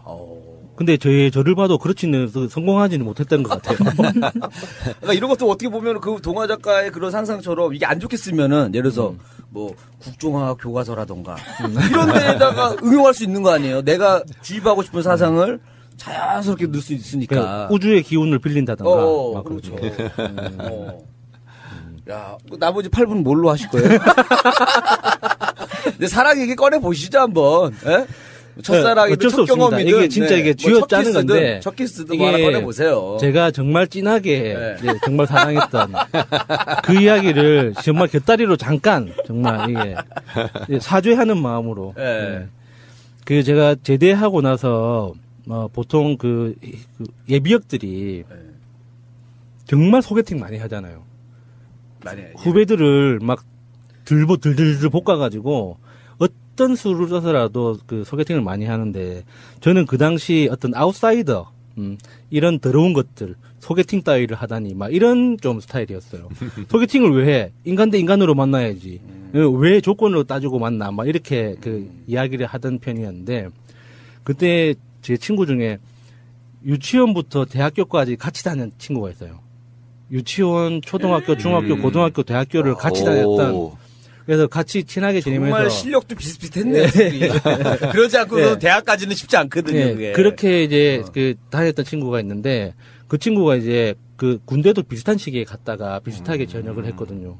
그래서 이제 오랜만에 만나서 이제 재밌게 놀다가 이제 걔한테 이제 연락이 온 게 소개팅을 해야 되는데 자기 동아리에 중요한 행사가 잡혀가지고 소개팅을 못 간다는 거예요. 운명이다. 야, 이 운명 이거 드라마에서 나오는 것처럼. 그래서 어쩌라고 그러니까 대신 나가달라는 거예요. 됐다고. 소개팅 뭐 대수라고 그냥 안 하면 되지. 뭐 하러 그렇게 하냐고. 그렇게까지 해야 되냐. 그러니까 자기 동아리를 크게 도와주는 업체 사장님이 그 큰 호프집 사장님이 있었는데 그 호프집 사장님이 자기를 이쁘게 봐서 특별히 해준 거여서 이렇게 그냥 막 깨버리게 미안하다는 거예요. 그래서 제가 그냥 한마디로 그랬죠. 그랬죠. 안 한다고. 그래서 조건을 걸었어요. 차비와 술값을 대라. 그러면 가겠다. 야, 요즘하고는 다르네. 네. 요즘에는 사실 시켜준다 그러면 그 다 맛있는 거 사주고 소개팅 해준 애들도 뭐 해주고 막 이런단 말이에요. 네. 야, 그래서 대단하시네. 친구한테 그 당시 제 기억으로 3만 원인가? 3만 원이고 5만 원을 받아서 돈을 주지 않으면 나는 소개팅에 나가지 않겠다. 야, 그래가지고 이거는 뭐 거의 한 조인성 정도 생겨야지. 야, 내가 나가주니까 이게 운영비가 든다 이렇게 해야 되는 건데. 야, 수님이 이걸 돈 들어가면서 소개팅 나갔다. 저는 그 소개팅이라는 그 형식 자체를 굉장히 안 좋아했어요. 그래서 소개팅에 일단 돈을 받고 이제 나갔어요. 나가니까 이게 그 나온 여학생 2명이 나왔었는데 그게 뭐 여학생들이 뭐 마음에 드네, 이쁘네, 안 이쁘네 이런 판단 자체를 안 했죠. 나는 싫었기 때문에. 그래서 이제 있는 돈 다 쓰고 정직해야 되니까 5만 원을 받았으면 5만 원어치 그 상대방한테 써야 될 거 아니에요. 그래서 5만 원어치 이제 뭐 그 고기 사고 술 사고 이렇게 하면서 맛있게 드셨으면 이제 뭐 잘 지내세요 하고 헤어졌어요. 헤어졌는데 그 다음 날 이제 그 여학생 한 명한테 전화가 온 거예요. 아니, 한 명한테라니. 여러 명 나왔어요? 네, 2대2로 했 2대2로. 아, 그럼 또 다른 남자분들이 계셨던 거고. 네. 아, 2대2, 그 미팅이 아니에요? 2명 미팅이라고 하기에는, 그러니까는, 나갈 때부터 파트너가 정해져 있었어요. 정해져 있어서. 약간 그 통일교식 소개팅이에요. 그러니까 저는 소개팅이라는 것 자체를 처음 해봤기 때문에, 그러니까 뭐 그게 뭐 제대로 뭐 이상하다, 제대로 된 거다 그런 걸 아예 몰랐거든요. 그래서 그 다음 날인가, 그 다음 날인가, 집으로 전화가 온 거예요. 그 당시에는 핸드폰이 없으니까 집으로 전화가 오잖아요. 그래서 집으로 전화가 왔는데 그 전화를 받아보니까 그 여학생인 거예요. 원래 파트너분? 예. 그래서 여학생이 막 욕을 해요. 막 뭐 이렇게 매너가 없네 하면서 뭐 이렇게 여자가 먼저 전화하게 만드네 하면서 뭐 욕을 하는 거예요. 그래서 굉장히 또 털털한 성격이시네. 그래서 나 또 이렇게 내가 잘못한 줄 알고 미안합니다 하고 그러면은 내가 또 사과한다는 의미로 만나기 시작했는데 그 친구랑 이제 한 3년을 사귀게 된 거죠. 이렇게. 그러니까 그것도 여자분이 먼저 다가갔기 때문에 만난 거네요. 어떻게 보면. 근데 이제 그 친구가 원래 그 마찬가지 이게 에티켓 아니에요? 남자분이 그래도 먼저 뭐 물어봐주고 이렇게. 그렇죠. 네. 뭐 혹시 마음에 안 들어도 이렇게 좀 물어봐주고 하는 게 에티켓인데 우리 여자분께서 먼저 이렇게 한다라는 거는 그 친구가 대단했던 게 대단한 거죠. 격투 동아리였어요. 아, 멋있다. 그 동아리가? 네, 격투 동아리였어요. 그래서 저도 중학교 때까지 샌드백이 필요하셨나 그분이? 저도 중학교 때까지 그 쿵우를 했었거든요. 우슈 도장을 다녔었는데 그래서 이제 격투 이렇게 대련을 이렇게 경험이 좀 있단 말이에요. 그래서 그 격투 뭐 전국 선수권대회에 나가서 뭐 준우승을 했네 뭐 자랑을 하는 거예요. 그래서 그 그렇게 키가 큰 친구가 아니었거든요. 그래서 뭐 해봤자 뭐 얼마나 하겠니 해가지고 한 번은 그 동아리 연습장에 가가지고 이제 친구들 있는 데서 이렇게 이런저런 이야기 하다가 우슈 이야기가 나온 거예요. 그래서 그러면은 정식으로 한번 대련을 붙어보자. 해가지고 소개팅 여자분하고 대련을. 예. 그 친구랑 대련을 한번 했다가 이 사람 인정할 수 있다. 아프다. 코피 나고 멍 들고 무릎 까지고 이빨이 맞고 나서 운동한 사람이구나. 멋있어. 그리고 애하고는 3년까지만 사귀어야겠구나. 결혼까지는 좀 쉽지 않겠구나. 그런 결혼할 뻔했던 사람이에요. 그분이. 결혼할 뻔했던. 그때 제가 어머니 이야기 잠깐 한 적 있잖아요. 네. 어머니가 돌아가셨을 때 그 친구가 이제 옆에서 이제 처음부터 끝까지 이제 지킨. 그러니까 제가 어머니 병간호 할 때도 항상 옆에서 같이 있었던 그 친구였거든요. 그래서 첫사랑 맞네요, 그분이. 그래서 이제 친척 어른들이 당연히 결혼하는 줄 알았어요. 그 친구랑. 그래서 그 친구도 이제 결혼하자고 정말 노래를 좀 너무 심하다. 그러니까 정말 이렇게 압력을 굉장히 강하게 넣었었어요. 당연히 우리는 결혼하는 거다라고. 근데 그 당시 결혼 이야기를 심각하게 할 때가 24, 5 그 정도였는데. 근데 그 당시에는 사실 나올 만한 나이대잖아요. 그러니까 여자친구 입장에서는 결혼해도 이상하지 않은 나이였지만, 그러니까 제 입장에서는 아직 학생이었고, 이렇게 학교 다닐 기간도 좀 2, 3년 남았고 이런 상태에서 결혼을 한다는 게, 그러니까 뭐라 해야 되나 좀 무서웠어요 그때. 그래서 그것도 이제 그것 때문에 싸우기도 많이 했죠. 왜 결혼을 거부하느냐. 그러니까 내가 사랑하는 것과 결혼이 겁난다는 건 그러니까 좀 다른 이야기인데 지금은 제가 이제 정직하게 이야기할 수 있죠. 겁이 나. 결혼이라는 그 제도가 겁이 나. 그래서 결혼이 부담스럽다고 이야기할 수 있겠지만 부담스러워하지만 난 동거는 괜찮아. 근데 그 당시에는 어렸기 때문에 그런 정직하게 말을 할 줄을 몰랐던 거죠. 이렇게 남자답게 뭐 이렇게 좀 이렇게 센 척, 막 강한 척 이렇게 하느라고 이렇게 말을 둘러둘러 하면서 이제 그게 오해가 되고 상처가 되고 이렇게 많이 싸우게 됐던 게 저의 진짜 첫사랑. 결국에는 끌어냈네. 내가 생각해 보니까 첫사랑 할 때 바로 얘기를 안 한 이유가 있는 것 같아요. 왜냐면 아직 편하게 얘기할 정도로 아물지가 않았지 않았을까. 제 추측입니다. 날카로운 추측이죠. 근데 중간에 아까 그거 하나 나왔잖아요. 노래를 불렀다고. 결혼하자고 노래를 불렀다고. 우리 예전에 했던 개그 중에 그런 게 있었어요. 이리야, 이 녀석아, 너 왜 이렇게 됐니? 어머니가 너 맨날 기다리다가, 이리는 이제는 좀 잘 돼야 되는데, 잘 되어야 되는데 하면서 노래 하시다가, 결국 어저께 쓰러지셨어? 아니, 앨범 내셨어? 예! 그대는 션샤인 나만의 이런 개가 있었어요, 이번에. 반전 개그. 뭐 이런 거였었어요. 이리야, 너만 보면 엄마가 속상하다고 매일같이 손으로 가슴을 치시다가, 심장이 안 좋아져서, 아니, C컵 되셨어! 예! 그대는 션샤인 나만의 뭐 이런 개그 했었어요, 예전에. 그래갖고 뭐 이런 거 이렇게 검사하면은 이제 PD가 보고서 좀 수위가 센 거도 내리기도 하고 나가기도 하고 막 그랬었는데 어쨌든 우리 또 야수님의 아름다운 사랑 이야기 잘 들었습니다. 말이 너무 많아요. 누가 편집을 배우고 싶다 그래서 최민희 의원 방송을 한번 이렇게 줘봤어요. 한번 해보라고. 네. 반응이 뭔지 아세요? 편집할 게 거의 없는데 뭐. 실제로 우리 같은 이제 보통의 방송을 막 접하는 아마추어들은 편집해야 될 게 되게 많아요. 그게 어떤 지점이냐면은 방송 듣는 사람은 왜 저기서 리액션으로 반박을 못하지 막 하실 분들도 있어요. 어떤 대화 내용을 보면. 근데 토론이라고 하는 건 이런 거예요. 상대방 말도 들어야 되지만 내가 무슨 말을 해야겠다고 이미 작심하고 들어가는 부분이라 상대방 말이 잘 안 들려. 상대방 말이 끝나면 내가 내 말을 해야지 하는 경우가 꽤 많아요. 실제로 토론이라는 게 그런 경우가 많아서 특히 우리 같은 경우는 우호적 토론이잖아요. TV 나가서 김효재처럼 모든 말마다 말 끊고 하는 그런 식은 토론이 아니고 그냥 말 끊기 아무 말 대잔치. 그렇다 보니까 그런 식으로 하는데 현장의 분위기상 누군가가 말을 강하게 부정할 때가 있어요. 아니야! 뭐 이런 식으로. 때려줘요, 그럼. 그런데 흐름상 보면 그게 그 캐릭터의 비호감으로 나타나는 경우가 많아요. 왜 이렇게 같은 팀들끼리 배 터지기 싶은가? 그럼 편집할 때 그걸 지워줘야 돼요. 그러니까 편집에는 말은대로 그 철학이 있는 거거든요. 흐름상. 그 편집을 한번 맡겨놔봤어요. 한번 해보라고. 그러니까 연습 삼아 시켜봤더니 여러 가지 반응이 나오는데 최민희 의원은 할 게 별로 없는데 그러더라고. 그러니까 이종희 시장 말이 맞아요. 끼어들 틈이 없어. 어떡해. 저는요 아침마다 저희 집에서 혼나는 사람이에요. 제가 눈만 뜨면 쫑알쫑알 시작해서 자기 전까지 쫑알대기 때문에 아침에 귀가 되게 예민하거든요. 우리 식구들이. 그래서 그게 긍정적으로 발현되면 절대음감의 딸도 있고 그런 거예요. 귀가 예민하다. 그래서 제가 아침에 일어나서 말하는 거를 듣고 그 음을 파악해서 엄마 기분을 느껴요. 그래서 아기 때 어떤 일이 있었냐면 어떤 날 제가 우울한 날 저는 전날과 똑같이 했어요.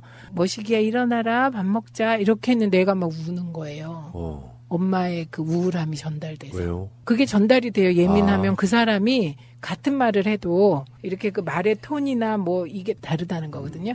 그런데 늘 아침마다 혼나요. 시끄러! 이러기도 하고 저한테. 그 다음에 이제 저희 남친은 또 나한테 화내면 제가 또 화내잖아요. 그럼 남친? 우리 집 남친. 집에 사는 남친? 남자친구. 예. 그런데 그 남친은 입에다가 이렇게 손가락을 대고. 정말 미안해요. 근데 끼어드세요. 제도로서의 민주주의가 흔들리고 구타는 일은 이제 없습니다. 민주주의가 밥이고 밥이 민주주의가 되어야 합니다. 비슷한 얘기 하나만 해드릴게요. 짧게. 우리 패널들 중에 그런 게 있어요. 왜 안 끼어들어? 두 사람이 너무 말을 많이 해서. 이게 토론 프로에서는 의미가 없어요. 끼어드는 게 능력이에요. 자기 하고 싶은 걸 하는 거지. 지금 모시는 분에 대한 눈치를 너무 보고 있어요. 그렇게 해가지고 근데 모시질 않는다니까요. 제가 모셔. 아니, 솔직히 그 얘기나 좀 해봅시다. 네. 모신다고 생각해요? 모신다. 그러니까 모신다는 건, 그 우리 동네에서 다른 의원한테 그 밑에서 하는 거 보셨잖아요. 네, 그건 아니죠. 우리 완전. 의원님이 지금 오해하시는데요. 저분은 차를 모신다. 모신다, 차를. 네. 그러니까 커피를 사도, 커피 드시겠어요? 그럼 제가 갖다 드리고요. 그러니까 그 일반적인, 그게 원래 없어요. 근데 진짜 모시는 거 맞네. 모닝 모신다. 모닝을 모시고 있습니다, 저는. 근데 그런 건 있죠. 그 관계가 상당히 동지적 관계잖아요, 사실은. 그래도 동지는 될 수 없죠. 나이 차가 너무 나서. 모성의 관계. 근데 친구라고 하는 건 나이를 그 옛날에 갑자기 생각이 안 났는데 무슨 영화에 60살 차이 나는 친구 관계가 있잖아요. 무슨 있죠, 시네마 있죠. 뭐였는데 갑자기 기억이 안 나네요. 그러니까 그런 것처럼 그런 표현 자체는 하지 마세요. 뭐가? 동지적 관계. 제가 말을 잘못한 건 기억이 안 나요. 어쨌든 동지. 처음에 민정당 방송으로 다닐 때 국민 카페에 이렇게 항상 앉아 있잖아요. 방송 안 하고 그러니까 그때는 어떤 느낌이었냐면은 저 양반 좀 되게 세 보이고 이분이 무서워 보인다 이거지. 그다음에 보디가드 느낌도 좀 나고. 제가 보디가드인데. 근데 막상 이렇게 밀접하게 대화를 해보고 느끼는 건데요. 역시 외모하고 속마음은 완전히 다른 사람들이 너무 많아요. 이분도 그분 중에 그런 과죠. 소녀 감성. 네, 눈동자 보면 소녀 감성이 드러나요. 그리고 태도를 보면요. 어떤 때 웃을 때요. 우리 윤서처럼 웃어요. 어머나. 혹시 커피 마실 때 이렇게 마시잖아요. 손가락 안 듭니다. 네. 꼭 알아야 할 어제의 뉴스. 성완종 리스트 사건을 둘러싼 자유한국당 홍준표 대표와 서청원 의원의 진실 공방은 국정감사장으로도 이어졌습니다. 국민의당 이용주 의원이 두 사람 사이의 통화 내용을 확보하고 있다고 주장한 겁니다. 당시 서청원 의원과 홍준표 대표가 오간 이야기는 이런 겁니다. 단순한 협조 요청이 아니라 번복을 해달라고 명확히 말을 했어요. 객관적 자료를 저희 당이 확보를 하고 있어요. 그러자 장제원 의원은 국민의당이 저급한 정치 공작을 시작했다며 녹취록이나 증거가 있다면 당당하게 밝히라고 맞받았습니다. 서청원, 최경환 의원 출당을 놓고 한국당 지도부 내에서도 서로 다른 의견이 나오고 있습니다.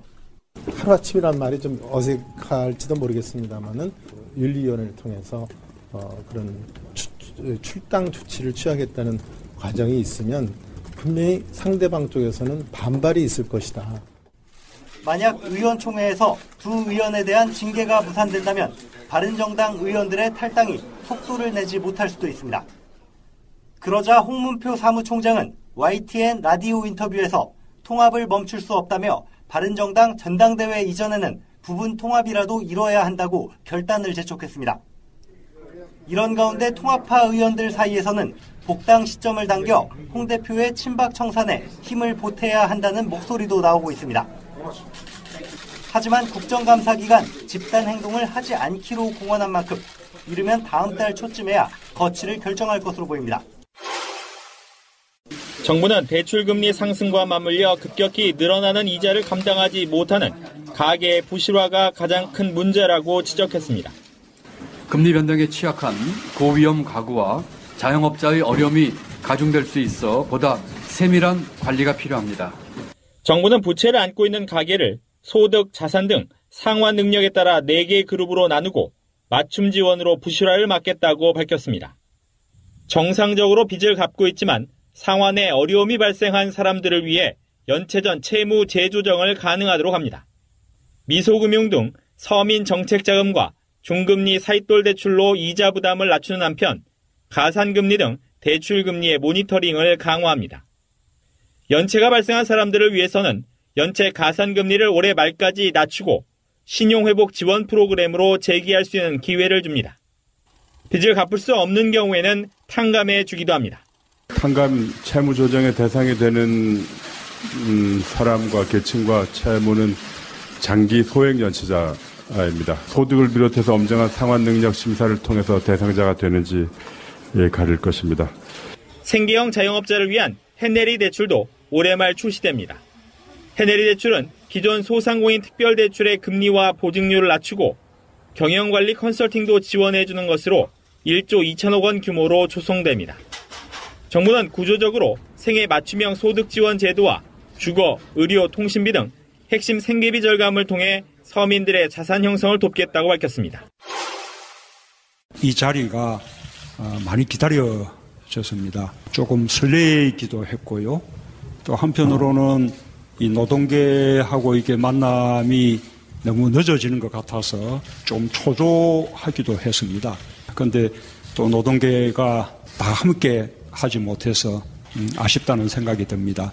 우선은 노동계와 정부 사이의 국정의 파트너로서의 관계, 이것을 다시 복원하는 게 아주 중요하고 또 시급한 그런 과제라고 생각합니다. 정부는 노동계와 함께하고 노동계의 협력을 얻어야만 노동이 존중받는 사회라는 국정 목표에 대해서 한 걸음 더 다가갈 수 있고 또 정부와 협력하고 또 대통령을 설득해내고 이끌어내고 해야만 노동계가 꿈꾸는 그런 세상에 그만큼 더 다가갈 수 있다고 생각합니다. 방송 중간에 좋아요를 눌러주시면 새날팀들에게 큰 힘이 됩니다. 미리 감사합니다. 트위터가 진짜 언론입니다. 말인즉 2부 시작하겠습니다. 1부에 한마디도 거의 안 하고 있는 우리 이정희 실장님. 네네. 왜 안 끼어들어요? 끼어들어요. 이 끼어들 이 틈이 없습니다. 저 표정 봐. 네. 제가 맞습니다. 커피 잔들 때 왜 깨끼 손가락 드는 거. 아, 이거 즐거운 시간이었습니다. 정치도 이렇게 재밌으면 얼마나 좋을까요? 잠시 후에 다시 하겠습니다. 자, 2부에서는요. 저는 국정원 이야기 할 건데 이게 내용들이 너무 어마어마해요. 그러니까 내가 이 방송을 하려고 보면서 이게 나라냐? 그것도 넘어섰어. 뭐냐면은 내가 얼마나 나쁜 놈이었던가가 생각이 나요. 에? 그래서 많은 트위터의 유저분들이나 댓글 다시는 우리 청취자분들이 저를 욕했던 부분이 나요. 넌 너무 나이브해. 그러니까 선의로 받아들이려고 했던 부분들이 많았어요. 그 당시에 어떤 지금 우리가 말하려고 하는 사건들을 보고 이야기할 때 에이 설마 그래도 저 사람들이 사회적 위치가 있는데 뭐 국정원에 지시받고 하겠어? 이런 이야기를 내가 너무 많이 해가지고 가끔씩 트위터나 댓글로 푸나 방송하지 마라. 너는 내가 보기에 세상을 너무 모른다. 그랬는데 그거를 다 뒤집는 사건들이 너무 많이 나오고 있긴 한데 오늘 이야기는 훨씬 더 충격적인 이야기가 많습니다. 저는요 최근에 가장 충격적인 건 강원랜드입니다. 저는 막 그거 참 우리 아들도 뭐 이제 장차 취업도 하고 그래야겠죠. 근데 야 어떻게 전원이 불법 비리 취업인가요? 그래서 어제 문재인 대통령이 수보 회의에서 그 이야기를 하셨죠. 그러니까 불법 청탁, 취업, 비리 이런 것들을 완전히 없애야 된다고. 네, 민형사상 책임도 다 물어라. 전수조사해라. 그러셨죠. 그게 문재인 대통령이 굉장히 현실 인식을 정확하게 하고 있는 게요. 그 워딩 중에 뭐라고 그러셨냐면은 그렇게 해서 누군가가 특혜를 받으면 어떤 사람들, 그러니까 이 청년들이 느끼는 그 상실감, 실망감 이런 것들을 상상을 초월하는 거거든요. 들러리신 거죠. 누군가에게 특혜를 줬다는 건 누군가에게 피해를 줬다는 뜻인 일종의 범죄 행위. 이게 화이트리스트 처벌하겠다는 것도 그런 논리로 요즘에 검찰이 가고 있더라고요. 그러니까 강원랜드는요. 이 숫자를 기억하셔야 돼요. 518명이 취업했는데요. 625명이 비리 청탁자예요. 그러니까 비리 청탁자 전원이 다 취업한 거예요. 518-625. 공공기업이잖아요. 그렇죠. 사기업도 이렇게 하면 안 되잖아요. 사기업은 이렇게 안 하죠. 왜냐하면 돈 벌어야 되니까. 똑똑한 놈들 뽑아 올려야 되는 그렇죠. 거고. 그래서 뭐 한두 명 하지 사기업이 이렇게 하면 안 되죠. 자, 그런데요. 국정원은 여러 가지 일을 하셨습니다. 첫 번째가 국정원 지시하에 알파팀은 제가 몇 달 전에 한번 언급한 적이 있는데 그 알파팀이 2012년부터 16년까지 작년 6월 달까지예요. 그러니까 이게 총선 대선이, 그러니까 2012년 9월, 2016년 6월, 요 의미가 뭐냐면요. 2012년 대선, 2016년 총선 때까지 활동했다, 이 의미예요. 그런데 그게 국정원 지시하에 만들어진 사이트 언론닷컴이라는 게 있었는데, 제가 아까 반성했던 도 그런 지점이거든요. 우리 방송에 이제 신비님 같은 분들 나오셔가지고, 누군가가 기사로 생산하고, 그거를 누군가가 언급하고, 뭐 이런 방식으로 시발단까지 내려가서 전파된다더라 이렇게 이야기를 하실 때 그렇게까지 조직적일까요? 했던 얘기가 생각나는데 실제로 언론닷컴이라는 것을 운영하면서 우리가 알만한 보수 꼴통 농객들은 총망라하는 그런 사이트를 만들어가지고 사실 그거라고 보이긴 해요. 그러니까 온라인상의 전열이랄까? 그 전력이 상대적으로 너무 그쪽에 치우치다 보니까 그거에 대한 균형을 맞추겠다 이런 의도 아니겠습니까? 근데요, 저는 요 관련 소식을 듣고 깜짝 놀란 지점이 있어요. 언론닷컴이라는 말, 기사 창고형 미디어 플랫폼이라는 말, 다 우리가 고민했던 거거든요. 그러네. 네. 이게 우리가 국민의 명령 하면서 이거 다 고민했던 건데 어떻게 그렇게 요 표현을 그대로 갖다 썼을까? 그 기사 창고, 미디어 플랫폼, 언론닷컴. 진짜 솔까말 저희는 이런 구상을 수십 번도 더 했다가 돈이 없어서 못하고 그런데 국정원은 국민의 세금으로 네. 이런 걸 만들었다는 건데요. 조갑재, 유근일, 조선일보 전 주필이요. 다음에 김진, 변희재, 복거일, 양동안, 송복, 정창인, 조전혁, 전원책, 최민지 의원님은 전원책 이분하고 지금 방송도 하신 적이 있었잖아요. 했었죠. 다음에요. 더 경악할 만한 거는요. KBS, MBC 이사들이에요. 강규영 명지대 교수, 김광동 나라정책연구원장, 뭐 차기환 변호사, 조우석 문화평론가 이런 사람들이 거기에 포함돼서 사실상 국정원에서 돈 받고 글 썼다는 거 아닙니까? 네. 요 비슷한 얘기가 MBC 녹취록에도 나왔어요. 비슷한 게. 근데 그때는 그 돈줄이 정경련인 것처럼 되어 있었죠. 근데 그러니까 지금 그 보수 농객들에게 돈을 지불한 곳이 국정원 정경련. 그 박근혜가 대통령에 당선되던 사실은 불법 당선이다. 지금 나오는 거. 논두렁식에 이게 뭐가 본질과 상관 있냐? 이거는 악의적인 검찰의 피의 사실 유포다. 언론이 그렇게 해주는 게 언론이지. 아이고 진짜. 그러니까 노무현 대통령은 대통령직에서 물러나자마자 사실상 1년 안에 국정원 걔들한테 물어 뜯긴 거고요. 검찰도 마찬가지고요. 그래도 뭔가 잘 되기를 많이 바랬고 주주까지로 돼 있는 뭐 한겨레 등의 진보 언론으로부터도 사실은 어떻게 보면 버림받은 거고요. 그리고 아까 말한 시민사회단체로부터도 버림받은 거고요. 그때 성명서를 낸 단체가 있었죠. 그 느낌 속에 대통령 돌아가신 건데 여기에 보면은 그러니까 이게 저는요 방송하는 사람 입장인데 예를 들면 사회와 격리되어 있다가 어느 날 갑자기 이런 뉴스를 접하면 사람들 막 경악할 거 아니에요. 네. 근데 계속 꾸준하게 이런 정보를 받고 이야기하던 사람 입장이라 내가 나를 막 발등을 찍고 싶은 게 이런 소리를 들어도 이제는 놀랍지가 않다는 거예요. 면역이 너무 돼갖고 나쁜 놈의 새끼들이니 하고 말지. 새가 날아든다는 여러분들의 하트를 먹고 삽니다. 잊지 않으셨죠? 에피소드 제목을 누르고 플레이가 되면 오른쪽 위에 하트를 꾹 눌러주세요. 오늘도 감사합니다. 더 많은 분들이 들을 수 있도록 하트 꼭 눌러주세요. 이 다음 상황은 흥분한데요.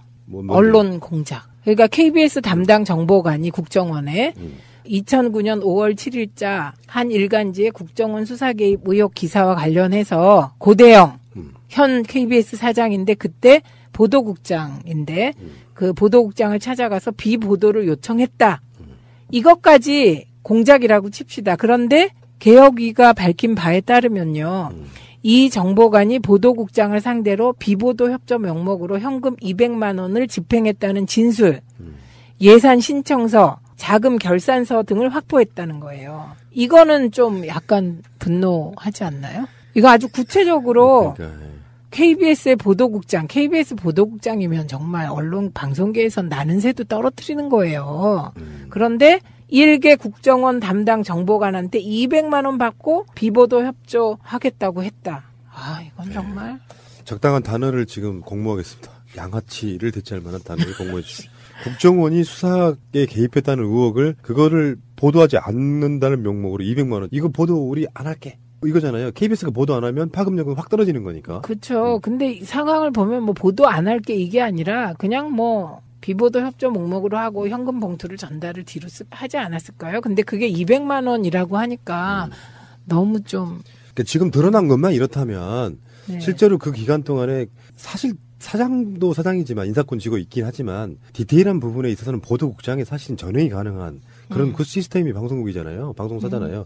근데 드러난 것만 이런 정도면 공영방송의 보도국장이라는 자가 현직이 지금 KBS 사장이라는 자가 그 당시에 있을 때 이런 건요 한 건으로 끝날 수가 없는 사안이에요. 네, 계속 그래요. 습관적으로 뭔가를 해왔다는 거잖아. 그렇죠. 돈을 받을 정도면 상당히 가깝다 이렇게 유추할 수 있고요. 물론 지금 KBS는 이게 사실이 아니다라는 입장을 밝혔다고 합니다. 당연히 그렇게 얘기하겠죠. 네. 그런데 이게 사실이 아니라면 어떤 얘기가 되는지 아세요? 네. 횡령이네 국정원 직원이. 예, 그러니까 거짓말 진술했고요. 예. 예산 신청서 가라로 올렸고요. 자금 결산서 다 가짜로 올리고 자기가 가졌다는 거예요.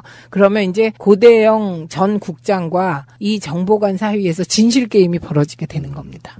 근데 하는 짓을 보면 충분히 받았을 것으로 의심이 되는 짓을 했기 때문에 우리는 그 국정원 직원의 말을 더 신뢰합니다. 저는 그냥 결산서나 뭐 이런 거 서류로 남아있는 거. 그러니까 200만 원만 받았겠느냐는 합리적인 의혹도 한번 해보고요.